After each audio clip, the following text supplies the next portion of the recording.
Oke, terima kasih Bapak Ibu sudah share ya. Pada sesi yang kemarin kita sudah mendapat ilmu baru dan mostly tentang problem ya. Oke, dan untuk pada malam hari ini kita akan membahas selanjutannya. Kemarin kita customer problem fit, udah tahu nih apa itu customer problem fit. Dan malam ini kita akan membahas gimana caranya mencapai itu gitu. How to validate the problem. Nah, how to validate the problem ini namanya how ya, cara-caranya tentu banyak banget dan di sini saya coba share practical way atau intisarinya dari sekian banyak metode yang bisa digunakan. Intisari dari bagaimana how to validate the problem ini yang praktikal lah, singkat yang Bapak Ibu pasti bisa lakukan. Nah, sebelum masuk materi, mungkin tadi juga skip juga kelupaan. Nama saya Nabila Priskandi Putri, dipanggil Nabila. Ini biodata singkatnya, dan sebelum masuk di Telkom, pernah kerja di The Wiseman & Company sebagai associate, dan ketika masuk di Telkom, mungkin Bapak Ibu ada yang pernah mendengar program Amuba di Telkom. Nah, itu di situ di Telkom saya join di program Amuba dan membentuk internal startup bernama Zoomin untuk pertama kali masuk di Telkom. Kemudian dari internal startup Zoomin lanjut ke internal startup Sprinting sampai dengan sekarang. Oke, ini juga sedikit singkat sekelibat aja. Sprinting merupakan internal Amuba Telkom yang berfokus pada layanan Corporate Innovation Consultant. Jadi kami memiliki visi untuk membantu perusahaan Indonesia meningkatkan daya saing digital. Jadi target kita adalah membantu perusahaan meningkatkan daya saing. Nah, membantunya dengan apa? Kita memberikan coaching, training tentang inovasi dan digital. Oke, ya jadi ini juga sekelibat aja. Kalau di dalam perusahaan itu bagaimana mengatur inovasinya, biasanya ada kayak panitianya gitu. Di situ kita membantu untuk mereka mengorganize bagaimana menjalankan inovasinya, tapi kita juga membantu bagaimana si karyawannya itu melaksanakan inovasinya. Gitu. Nah, masuk ke materi, ini juga kemarin mungkin sudah disinggung juga di materi yang kemarin, life is too short to build something nobody wants. Ini merupakan quotes ya, kata-kata dari Ash Maurya. Ash Maurya adalah penulis, author dari Running Lean, atau dia juga yang membuat Lean Canvas gitu. Kalau yang mungkin yang lebih terkenal dan sering banyak disebut adalah bisnis model Canvas. Nah, kalau Ash Maurya ini adalah autornya Lean Canvas. Kemarin juga sudah di-show juga Lean Canvas itu untuk membantu kita-kita atau semua pelaku bisnis yang pengen memulai bisnis baru, startup baru, itu terbantu banget dengan adanya Lean Canvas ini. Kenapa bisa terbantu banget? Karena ya di sini beda dengan bisnis model Canvas, kotak-kotak yang di sini adalah memang ditujukan untuk fase-fase awal ketika kita mau memulai bisnis atau startup baru gitu. Nah, apa yang kita bahas di malam hari ini lebih fokus lagi nih dari Lean Canvas yang ada 9 blok ini untuk validate the problem. Jadi kalau kemarin kan sudah dibahas ya, kalau kita mau memulai bisnis, mulailah dari problemnya, customer problem fit. Nah, makanya dari 9 blok ini kita fokus di customer dan problemnya gitu. Jadi dua ini aja, yang lain dilupakan dulu ya. Kalau untuk step pertama bagaimana kita mencapai how to validate the problem ya. Step pertama kita fokus di dua ini dulu. Nah, yang lain lupakan, jadilah dua kotak gitu. Jadi kita fokus di dua kotak dulu nih untuk malam hari ini mencapai how to validate the problem. Di kotak yang kanan ada customer segment dan early adapter, yang kiri ada problem dan existing alternative gitu. Mungkin teman-teman yang ikut kemarin sudah tahu ya, sudah kebayang customer segment itu apa, problem apa, dan kotak-kotak ini apa gitu. Nah, step pertama dari saya sebutnya cheat sheet Canvas ya, karena dari Lean Canvas yang 9 disimpulin lagi jadi 2. Ini sebagai contekan kita kalau mau memvalidasi problemnya. Gitu. Pertama, ini Bapak Ibu kalau join di kelas ini sebenarnya udah punya ide bisnis, pengen buat ini ya, pengen buat itu. Inilah step pertamanya, create your hypothesis. Dan pastinya udah punya hipotesisnya mau bikin apa, udah kebayang. Oke, step pertama, dipetakanlah apa yang Bapak Ibu punya, rasakan itu dipetakan ke dalam kotak ini. Jadi customer segmentnya, Bapak Ibu punya ide apa? Itu untuk siapa? Siapa sih yang mau Bapak Ibu dan teman-teman bantu, yang mau dibantu gitu. Tujuannya nih yang akan pakai, yang mau dibantu itu siapa di customer segment. Lalu step kedua, setelah tahu customer segmentnya, dari punya customer segment, diambillah sebagian kecil dari lebih spesifik lagi dari si customer segmentnya itu. Gitu. Make it more specific. What is the list of the characteristic? Jadi customer segment tuh bukan, nah misalnya customer segmentnya milenial Gen Z, terus early adopternya milenial gitu. Jadi bukan kayak gitu, bukannya customer segment 2 terus early adopter dipilih satu deh gitu. Tapi bukan kayak gitu, tapi early adopter adalah yang lebih spesifik dari customer segment. Jadi kalau misalnya customer segment Bapak Ibu mau menyasar milenial, ya early adopternya milenial yang seperti apa gitu. Oke. Next yang ketiga, nah udah tahu nih milenial, misalnya customer segmentnya, problemnya mereka tuh apa gitu. Jadi ini yang sering apa ya, tricky juga di sini. Kadang suka nggak selaras gitu. Nah, karena harusnya si customer segmennya siapa, nah problemnya itu yang dirasakan si customer segmennya gitu. Jadi harus lurus, harus nyambung lah. Ngomongin siapa ya problemnya mereka gitu. Existing alternatif itu bagaimana mereka menyelesaikan masalah yang tadi itu sekarang gitu, yang saat ini, yang sudah ada itu mereka pakai apa gitu. Nah, buat bayangan nih, ini ada contoh. Ada contoh nih, customer segmentnya karyawan BUMN, early adapternya karyawan milenial BUMN. Problemnya kesulitan mengelola inovasi dan belum memiliki media pembelajaran. Dan existing alternatifnya e-learning perusahaan dan innovation theater. Nah, Bapak Ibu bisa tulis di Zoom ya di Zoom chat kira-kira kalau cheat sheet seperti ini udah tepat atau belum menurut Bapak Ibu? Customer segmentnya karyawan BUMN, early adapternya lebih spesifik lagi milenial. Problemnya kesulitan mengelola inovasi. Menurut Bapak Ibu udah tepat atau belum? Silakan ditulis di Zoom chat Bapak Ibu. Oke, langsung aja ya. Jadi di sini kurang tepatnya kayak tadi yang saya sebutkan sebelumnya, customer segment dan problem itu sebaiknya selaras gitu ya. Jadi di sini karyawan milenial, tapi kesulitannya mengelola inovasi gitu. Jadi di sini harusnya yang mengelola inovasi kan ya si divisi inovasi, atau jadi divisi inovasi bukan karyawan milenial gitu. Jadi karyawan milenial harusnya dari sisi karyawannya gitu. Misalnya dia kebingungan mensubmit inovasi di mana gitu. Jadi itulah yang harus tricky-nya di situ gitu. Jadi harus selaras antara customer segment ngomongin siapa, ya problemnya dia gitu. Oke, next-nya. Nah, ini selanjutnya ada tricky yang kedua dalam menentukan customer segment, problem, dan tadi cheat sheet itu ada bagaimana kita menentukan problem statement-nya.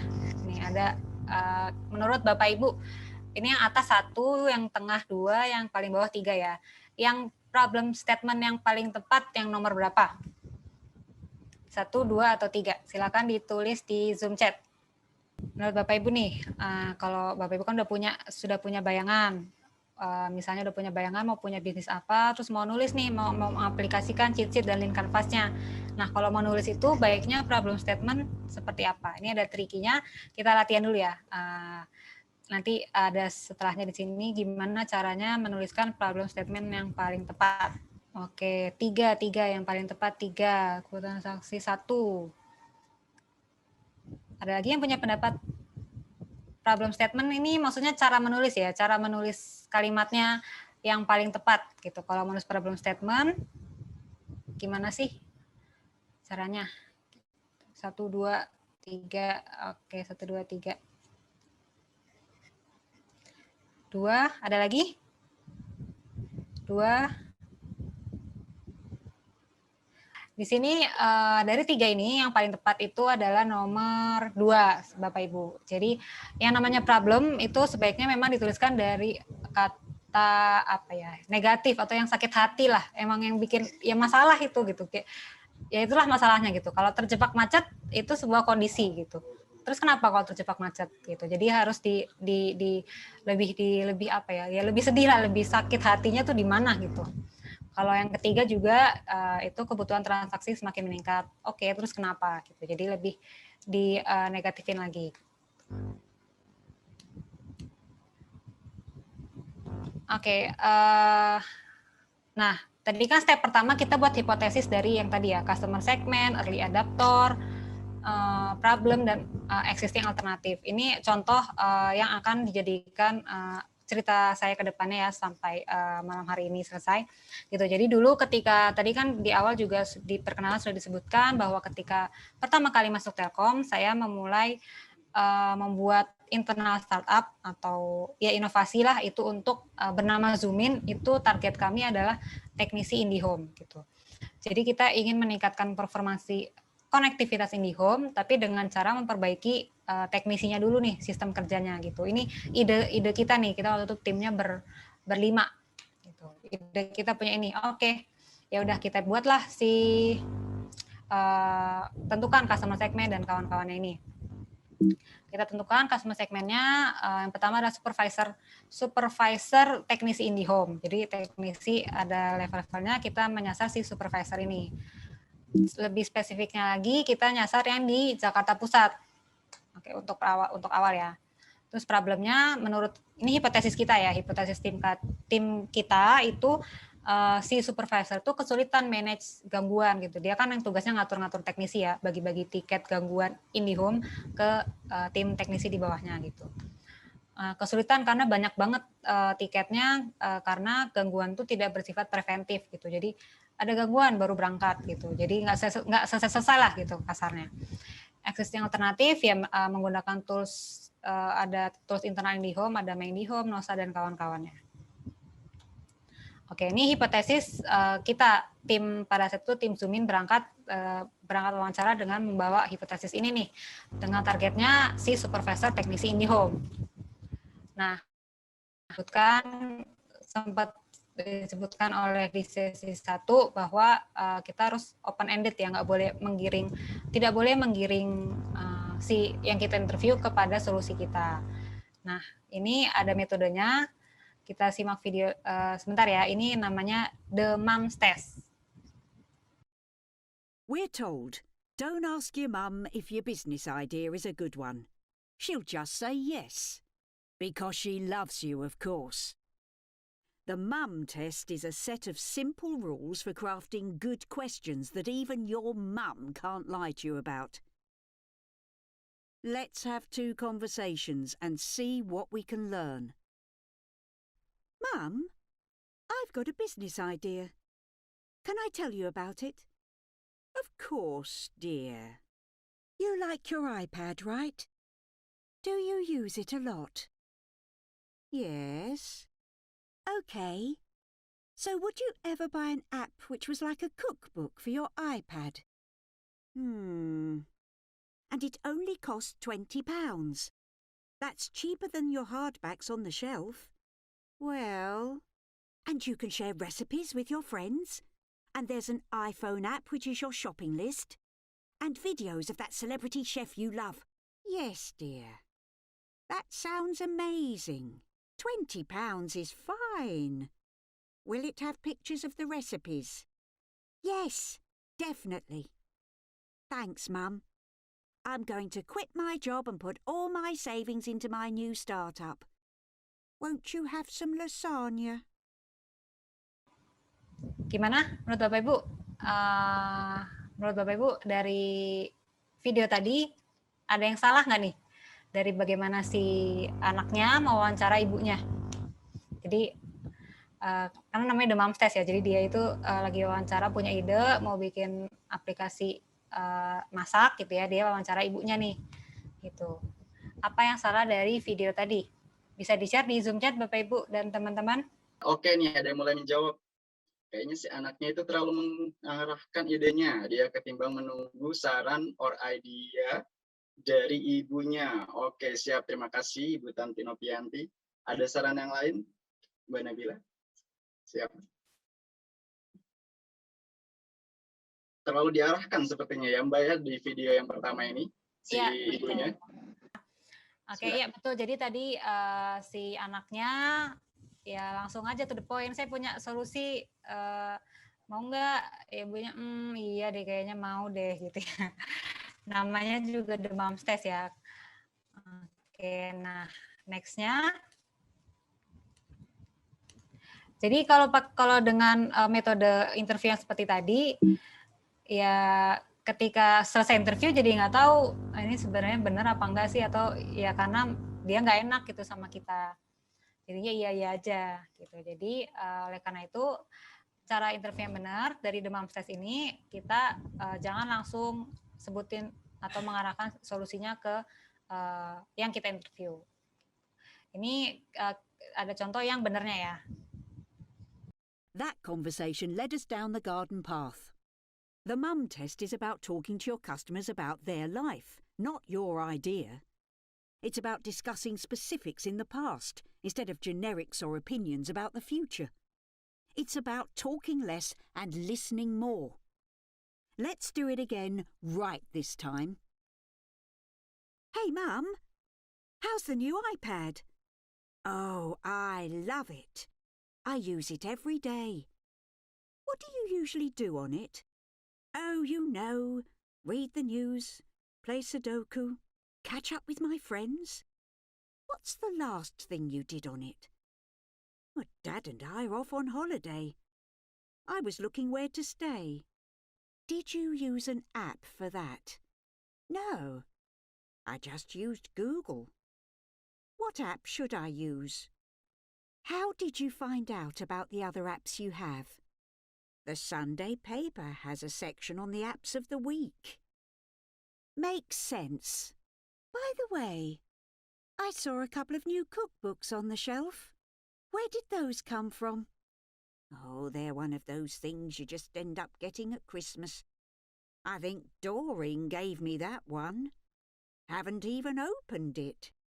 As if I need another lasagna recipe at my age. Time to refine my idea. We discovered many insights in that conversation to help us adjust our idea. It just goes to show, if you can get useful business information from Mum, you can get it from anyone. Oke. Jadi itu yang benar ya. Jadi si anaknya buka percakapan dulu tentang iPad-nya. Terus ngapain aja sih pakai iPad-nya? Oh, terus ketahuan bahkan ibunya nggak pakai aplikasi gitu. Dia pakainya Google aja cukup.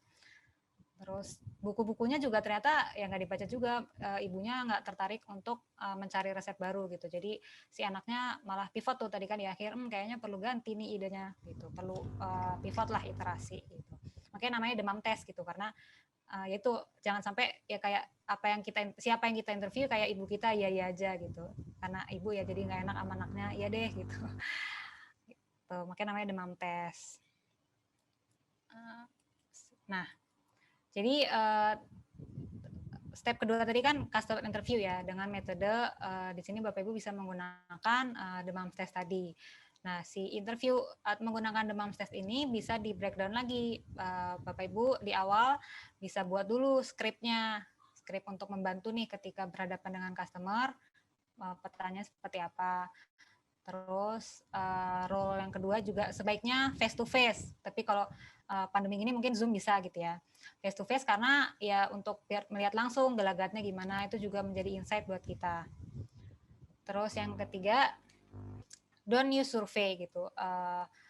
Mungkin boleh survei, tapi survei di interview dulu baru survei, karena kalau survei kan kita bikin dulu pertanyaannya harus kita sebar gitu kan. Kita nggak tahu reaksi sebenarnya si orang ini ketika ngisi survei gimana gitu. Jadi lebih baik customer interview karena ketemu langsung dan bisa explore langsung di tempat gitu. Mau nanya apa, pertanyaan tambahan langsung di tempat itu bisa gitu. Nah, untuk create script ini juga ada contohnya gitu. Seperti yang tadi di video demam test juga awalnya kan basa-basi dulu. Ini dulu yang tim kami, saya dan tim Zoomin tadi ketika interview ke teknisi, ya pertama perkenalan dulu gitu. Jangan langsung halo saya mau punya ide nih gitu, mau nanya-nanya gitu. Jadi nanyanya lebih ke minta tolong diceritain gitu, minta sharing dong gitu. Jangan langsung punya ide gitu. Terus yang kedua, ini juga berhubungan sama yang sebelumnya, karena kan kita punya customer segment dan early adopter gitu. Jadi kita perlu juga demografik dari si yang kita interview itu sudah sesuai dengan customer segment dan early adopter kita atau belum. Jadi, boleh ceritain dulu dong, sudah lama kerja di sini gitu. Ini basa-basi yang kemarin. Kemudian sama seperti tadi contohnya lebih di open question gitu. Cerita biasanya ngapain sih gitu. Kalau tadi kan si anaknya gimana pakai iPad-nya gitu. Jadi memang yang mengencourage si orangnya untuk bercerita lebar, panjang lebar gitu. Terus barulah dari cerita-cerita tadi kan search for business failure point gitu.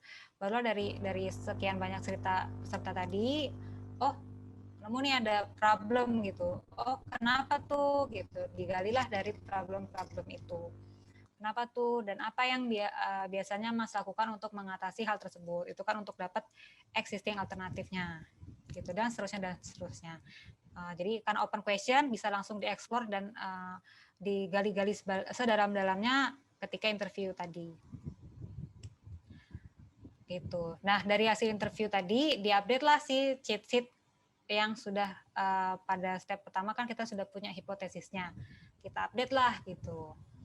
Nah, dari hasil ini karena di sini kan saya bawa contoh ketika kemarin tim saya dan tim kami membawakan ide Zoom in untuk teknisi tadi ya. Jadi dari ketika saya interview si ini kan tadi customer segmennya si supervisor ya. Ketika kita interview ke supervisor kan tadi hipotesis kita bahwa problemnya nggak tiketnya nggak habis gitu kan. Nah ternyata setelah kita interview si supervisor merasa ya itu karena teknisinya kok nggak selesai sih tiketnya gitu. Tapi ternyata si teknisinya, jadi kita coba interview di dua sisi gitu. Kita coba si supervisor nyalain teknisinya, ya udah kita cari tahu lah teknisinya gitu. Ternyata si teknisinya itu malah punya problem sendiri lagi gitu. Jadi ini dari hasil singkat cerita lah dari hasil interview supervisor, teknisi dan segala macam itu akhirnya kita pivot atau iterasi gitu. Dan makanya di cheat sheet ini bisa berubah gitu. Jadinya customer segmennya berubah gitu. Tadi kita interview supervisor, kita interview teknisi juga. Oh kayaknya dari tim Zoom-in kemarin lebih memutuskan untuk mau fokus di teknisinya gitu, menyelesaikan masalah teknisi IndiHome. Untuk khususnya teknisi preventive maintenance gitu. Teknisinya kan tim-timnya banyak ya. Teknisi preventive maintenance IndiHome di Jakarta Pusat. Kenapa? Karena tadi dari sisi supervisornya punya masalah dan dari sisi teknisinya punya masalah. Ternyata si teknisnya itu nggak semangat kerja karena performansinya dilihat dari kuantitas hasilnya gitu. Lanjut, existing alternatifnya untuk problem yang tadi si teknisi itu mereka pakai Excel dan Telegram untuk media komunikasi ketika menyelesaikan gangguan tadi gitu. Jadi tadi kan ya kesimpulannya ini step, nah walaupun ini sebetulnya third step ya, step ketiga, tapi ini akan ngulang-ngulang gitu. Contohnya yang kemarin tim kami lakukan, ya fungsinya berubah gitu. Yang awalnya menyasar supervisor teknisi, berubah jadi menyasar teknisi IndiHome. Yang awalnya dikira problemnya dari sisi gangguan yang nggak selesai, ternyata malah lebih ke sisi motivasinya gitu problemnya. Malah kan nggak nyambung ya, tadinya lebih ke data gangguan nih gitu. Tadinya kita mikirnya mau membuat lebih ke motivasi gitu. Jadi pada saat itu dulu ini tahun 2017 sampai 2017-2018 itu akhirnya dengan tim Zoom ini kita membuat solusinya membuat gamification gitu. Jadi membuat si teknisinya ketika bekerja itu ada gamenya dan lebih semangat lagi. Gitu. Nah, dari third step ini sudah diupdate, Bapak Ibu udah punya ide, udah interview dan diupdate, itulah diulang-ulang terus gitu. Sebagai gambaran, kalau Bapak Ibu sudah menginterview dan menemukan 10 orang memiliki problem yang sama gitu ya. Udah 10 orang nih yang ngomong 2 problem ini, ternyata benar 10 teknisi nggak semangat, 10 teknisi merasa nggak ada bedanya kerja gitu ya. Kerja sesuai target atau lebih dari target gitu. Udah punya 10 itu kalau menurut tadi Ash Maurya yang membuat Lean Canvas dan si author Running Lean itu, bahwa kalau udah punya 10 orang yang punya similar problem itu udah valid dan bisa lanjut ke step berikutnya, yaitu problem solution fit gitu. Dimana ini beda sesi lagi, itu akan lebih sesi sendirilah problem solution fit ini, karena sudah punya problem ya kita buat apa solusinya gitu. Nah, jadi ada tiga step ini ya ngulang-ngulang terus gitu. Misalnya udah valid nih, oke lanjut ke problem solution fit gitu. Terus bikin prototype itu kan tetap nanti Bapak Ibu kan tetap interview juga gitu. Dari situ juga bisa berubah terus gitu. Jadi intinya update tadi yang Lean Canvas itu, tapi untuk yang validate the problem, yang step pertama itu kita fokus di 2 ini dulu, customer segment, 2 kotak customer segment dan problem. Customer segment dan problem. Itu dulu, jangan mikirin yang lainnya. Gitu sih. Sudah habis nih ternyata. Oke. Terima kasih Bapak Ibu, mungkin ada yang mau ditanyakan dari materi hari ini. How to validate the problem, mungkin ada yang belum jelas, atau mungkin tadi juga putus-putus ya, mohon maaf. Gitu. Ada yang mau ditanyakan? Oke, siap. Mungkin saya serahkan ke Aldi lagi ya. Baik.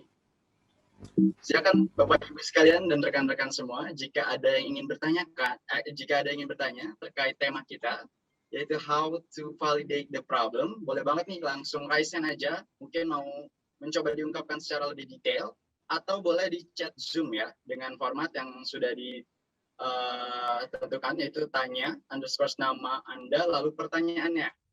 Menarik sekali ya tadi. Sebelumnya kita berikan tepuk tangan dulu nih kepada Mbak Nabila atas materinya yang luar biasa sekali.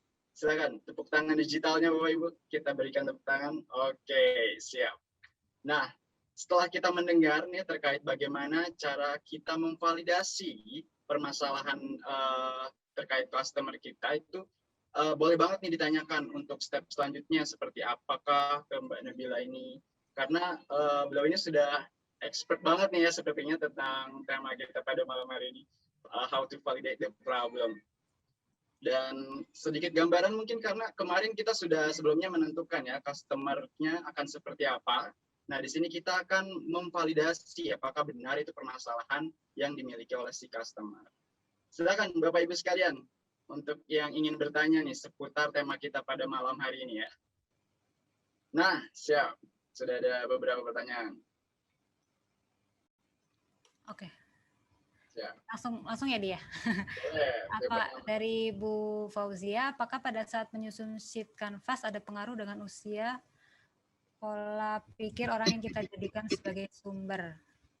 Oke, maksudnya berarti pola usia atau pola pikir si customer segment kita ya, Bu Fauzia ya? Oke, mungkin kalau ada yang salah tangkap bisa langsung dikoreksi ya Bu Fauzia. Apakah pada saat menyusun ada pengaruh? Ya tentu saja ada pengaruhnya ya, karena tergantung tadi di awal kita menentukan customer, di step pertama hipotesisnya kita customer segmentnya siapa.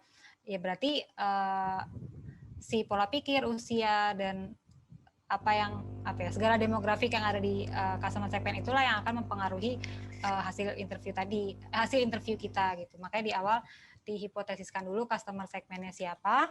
Bu Fauzia itu punya ide kan tadi, misalnya punya ide, Bu Fauzia mau membantu siapa, idenya ini membuat siapa. Nah itulah customer segment, dan tentukan early adopter juga itu yang akan Ibu Fauzia menjadikan sumber untuk Ibu interview. Gitu. Apakah menjawab Bu Fauzia? Jadi ya betul ada pengaruhnya karena yang itu narasumber kita gitu. Itulah dan segala usia pola pikir itu yang emang akan kita jadikan insight kepada kita, insight untuk ide bisnis kita. Gitu. Semoga menjawab ya Bu Fauzia. Oke. Terima kasih Bu Fauzia. Oh ini Mbak ada yang chat ke aku nih Mbak secara personal. Dia menanyakan bagaimana kita memilih orang yang akan diinterview ketika customer segment dan early adaptornya sudah ada. Nah, kira-kira berapa banyak nih yang harus kita interview juga, Mbak Nabila? Personal banget nih ya, siap. Oke, kepada Bapak atau Ibu yang bertanya, sudah ada tuh, maksudnya sudah ada gimana? Mungkin boleh diperjelas ya. Karena ya sudah ada gimana? Maksudnya kan kalau tadi step pertama adalah menentukan hipotesis gitu. Bapak Ibu menentukan customer segmentnya siapa, early adaptornya siapa. Terus tadi kalau dari jumlah ya? Jumlahnya betul. Kalau nggak salah ya. Jumlahnya itu kalau berdasarkan si Ashmauria penulis tadi, pembuat Lean Canvas itu dia menyarankan be ready gitu ya, bersiaplah untuk menginterview 30 sampai 60 orang gitu. Tapi sebenarnya angkanya itu nggak pasti, tergantung. Jadi ketika Bapak Ibu sudah menginterview udah 10 orang nih, udah 10 interview itu terus gitu. Jawabannya itu terus kan berarti berarti Bapak Ibu sudah tidak mendapat insight baru. Itu berarti ya tandanya sudah valid gitu. Jadi kayak tadi makanya siap-siap aja untuk 30 sampai 60 orang, tapi kalau 10 sudah jawabannya yes semua gitu ya, sudah sama semua jawabannya, itu tandanya sudah valid gitu. Itu untuk jumlahnya. Tapi kalau yang tadi sudah ada maksudnya gimana ya? Mohon maaf. Sudah ditentukan sepertinya, Mbak. Maksudnya. Sudah ditentukan. Ya, sudah ditentukan. Ya nggak apa-apa, sama karena sebelumnya yang tadi cerita saya juga itu Zoom in berangkat dari ditentukan juga gitu. Idenya mungkin ini karena program tadi kan, program internal saat Telkom gitu. Ada yang submit ide sendiri, ada yang ditentukan gitu. Dan yang kemarin tim kami itu kebetulan yang ditentukan gitu ya, udah disuruh nih kerjain ini gitu. Tapi ya nggak bisa langsung kerjain, tetap harus divalidasi dulu. Jadi ketika kita lapor tetap ada datanya gitu dan ditentukan, ya udah dicari aja. Dicari dengan spesifikasi customer segment dan early adaptor yang ditentukan tadi. Oke, siap. Semoga menjawab ya untuk pertanyaannya. Kita lanjut nih, Mbak Nabila, ada lagi. Untuk menyusun sheet canvas, ada pengaruh kalau kita mau jadikan dia narasumber itu bebas, kan umur dan pola pikir mereka? Ya, bebasnya ya bebas, tapi tadi kalau si customer segmentnya misalnya customer segmentnya apa, nah si early adaptornya itu yang lebih spesifiknya bisa dari tempat tinggal, bisa dari umur, bisa dari kebiasaan. Jadi bebaskan umur dan pola pikirnya itu nanti Bapak Ibu hipotesiskan di early adaptor tadi gitu.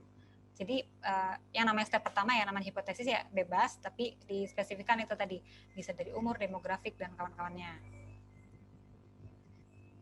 Gitu. Semoga menjawab ya. Ini ada yang menanggapi juga nih Mbak Nabila terkait jumlah peserta yang harus diwawancara. Bukannya kita harus tahu jumlah populasinya terlebih dahulu untuk nanti memperhitungkan baru keluar sampel nih Mbak Nabila dari Bapak Bimo. Ya. Oke, terima kasih Pak Bimo. Ya, jadi sebenarnya kayak tadi di awal ya sudah disebutkan bahwa how to validate the problem ini memang banyak metodenya, apalagi kalau masalah riset-riset ini ya. Masalah riset ini apalagi ada ilmu statistiknya gitu. Ya mungkin itu yang dimaksud ya. Memang ada sih ilmu statistik, cuma yang saya coba sharing gitu, dan mungkin kalau statistik juga saya sendiri kurang dalam lah mempelajari statistik ini, karena yang kemarin berdasarkan pengalaman dan berdasarkan yang sudah dialami itu kita menggunakan framework atau mazhabnya si running lean itu gitu. Jadi yang penting jadi memang dari memang nggak ada angka pastinya, yang penting kita yakin dan dari 10 orang itu sudah tidak menemukan masalah baru lagi gitu. Jadi mau ditanya apa lagi ya itu lagi yang keluar gitu. Toh prinsip dari running lean itu kan terus iterasi gitu ya. Jadi kalaupun 10 valid gitu, terus kita kan bikin prototipenya. Nanti ketika prototipenya kita interview lagi salah, ya iterasi lagi gitu. Jadi memang prinsipnya apa ya? Ya fail fast, success faster gitu ya. Jadi nggak apa di wawancara 10 udah valid, ternyata habis itu prototipe nggak valid, ya udah ubah-ubah situ aja terus gitu. Jadi memang lebih dikit dan lebih cepat gitu. Semoga menjawab ya, Pak Bimo. Siap. Oke, Ini juga sepertinya sudah ada reaksinya. Ya, dari Bu Tanti, ketika memvalidasi problem, bingung mau menyampaikan dari sisi mana. Bisa jadi malah si orang yang interview tersebut malah memberikan banyak keluhan, hanya komplain. Membatasi itu mengarahkan interviewnya ke tepat sasaran dan tepat. Oke, ya. Bingung mau menyampaikan dari sisi mana. Kalau tips and mungkin berdasarkan pengalaman juga ya Bu Tanti izin menjawab.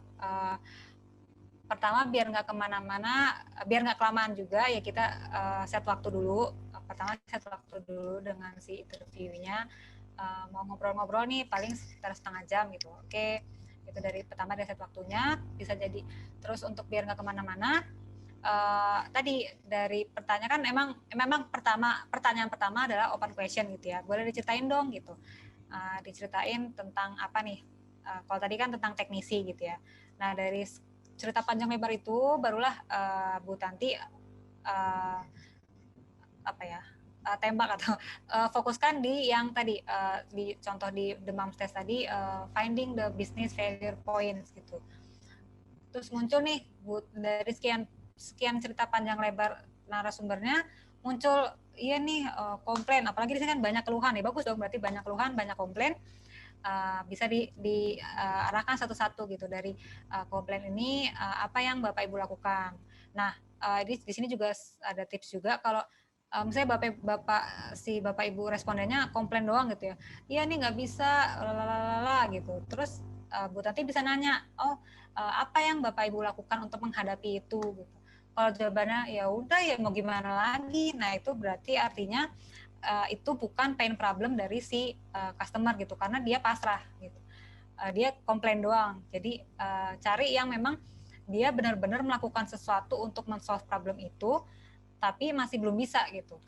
Jadi ya nih ya dia cerita panjang berlalala komplain gitu, terus apa yang dilakukan, ya saya udah coba ini coba itu tapi masih aja nggak bisa. Nah itulah berarti pain point yang bisa Bu Tanti ambil insight-nya gitu.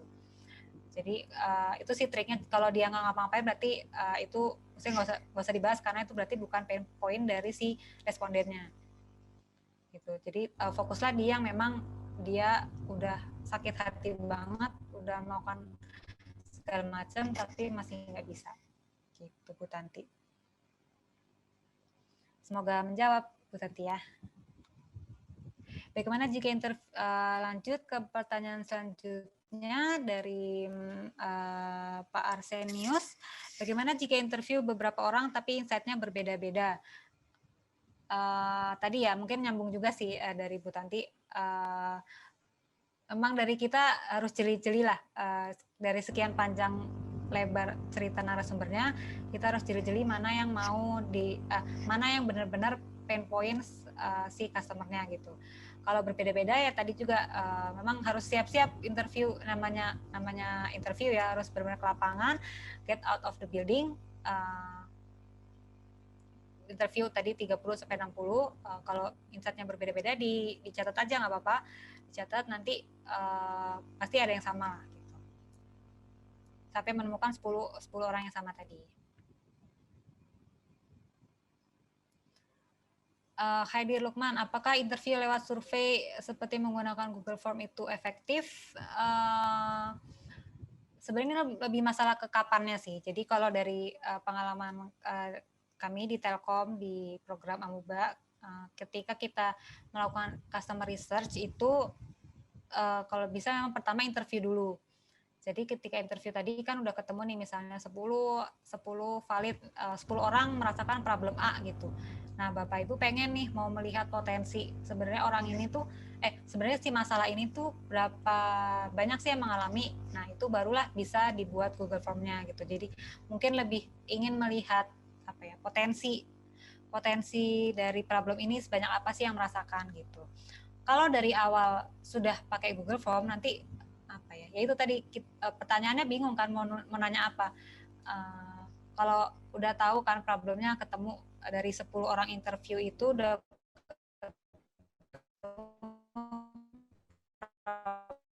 problem A, tinggal divalidasi di Google Form itu. Jadi lebih bisa, tapi mungkin sebaiknya interview dulu untuk Pak Khaidir ya.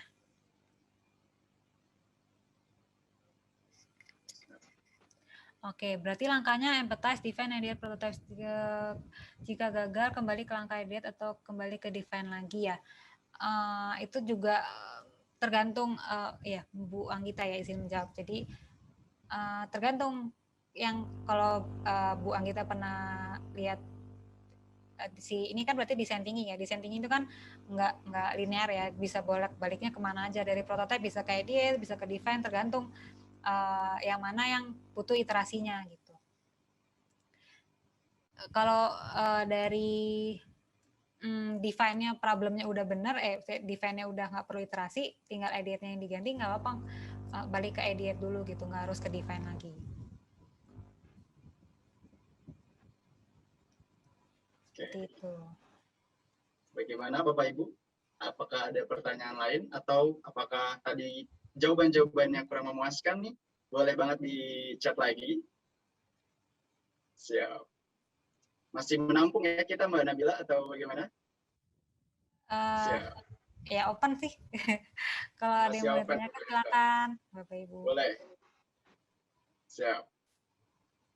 Apakah masih ada Bapak Ibu sekalian untuk pertanyaannya yang sekiranya masih ingin ditanyakan? Siap, masih ada nih Mbak Nabila dari Pak Denny. Kalau ada satu masalah, apakah interview dapat mempengaruhi penilaian kita? Siap. Sepertinya ini pertanyaan terakhir, Mbak. Apakah ada satu? Oke. Kalau ada suatu masalah, apakah interview dapat mempengaruhi penilaian kita?